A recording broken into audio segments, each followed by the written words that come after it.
Esse foi um jogo que pareceu controlado por muito tempo, mas sempre com a sensação de que um detalhe podia mudar tudo. O Fluminense venceu o Remo por 2-0 pela quinta rodada do Brasileirão Betano no Mangueirão, em Belém. O placar nasce de um jogo em que o visitante foi mais maduro nas decisões. Não foi uma avalanche ofensiva, mas foi um controle constante do risco. O Fluminense finalizou mais vezes e, principalmente, levou muito mais chutes na direção do gol.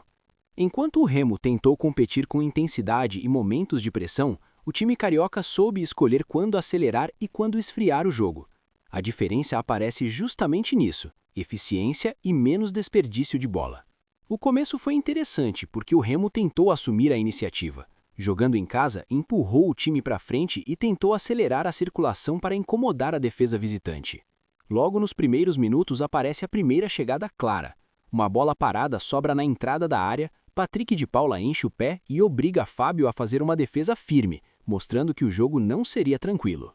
Mas o Fluminense respondeu da maneira mais perigosa possível, ocupando o campo ofensivo e acumulando chegadas. A partir daí, o visitante passou a encontrar espaços entre as linhas do Remo, principalmente quando recuperava a bola e conseguia acelerar a jogada antes da recomposição defensiva. O primeiro gol nasce justamente dessa pressão inicial. Aos 16 minutos, o Fluminense ganha uma bola parada perto da área. A defesa do Remo tenta afastar, mas a bola volta rapidamente para dentro da área. No meio do tumulto, ela sobra para John Kennedy, que reage mais rápido que todo mundo e finaliza antes que a defesa consiga se reorganizar. A bola passa pelo goleiro e abre o placar. Depois disso, o jogo entra numa fase em que o Fluminense parece confortável. O Remo até consegue chegar algumas vezes, mas falta precisão. O time finalizou algumas vezes no primeiro tempo, só que muitas dessas tentativas nem chegam a levar perigo real, porque a conclusão sai torta ou é bloqueada antes de chegar ao gol. A melhor oportunidade do Remo surge perto dos 40 minutos.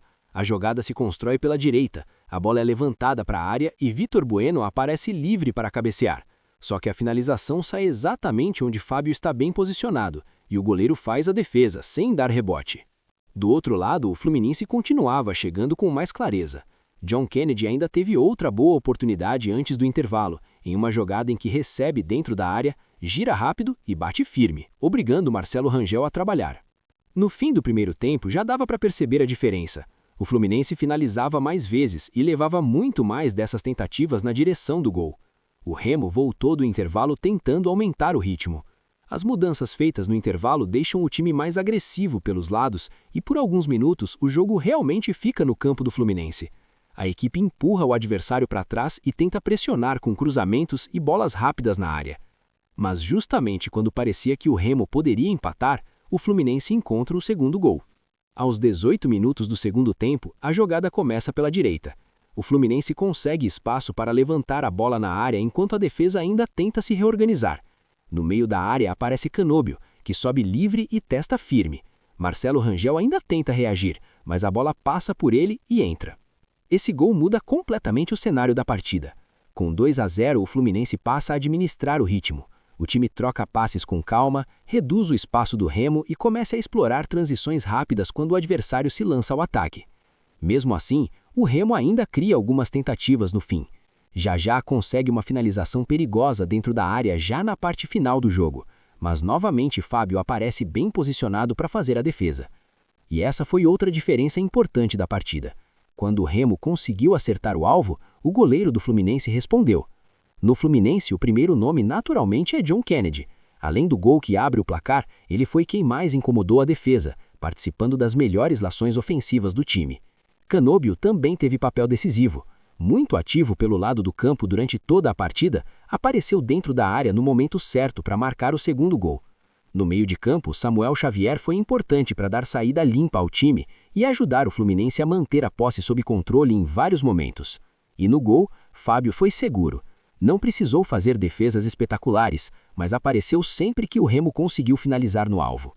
Pelo lado do Remo, Marcelo Rangel também merece menção. Mesmo sofrendo 2 gols, ele fez várias intervenções importantes e evitou que o placar fosse ainda mais largo. Patrick de Paula teve bons momentos na construção das jogadas e foi um dos poucos que conseguiu levar perigo de fora da área. No fim das contas, o placar reflete bem o que foi o jogo. O Fluminense finalizou mais vezes e, principalmente, levou muito mais dessas tentativas na direção do gol. enquanto o Remo produziu volume em alguns momentos, mas desperdiçou muitas jogadas antes mesmo de conseguir finalizar com perigo. Isso também aparece na circulação da bola. O Remo errou passes em sequência durante várias fases da partida, o que dificultou manter pressão contínua. Já o Fluminense foi mais limpo na construção e raramente entregou a bola de volta. E quando o Remo finalmente acertou o alvo, Fábio respondeu.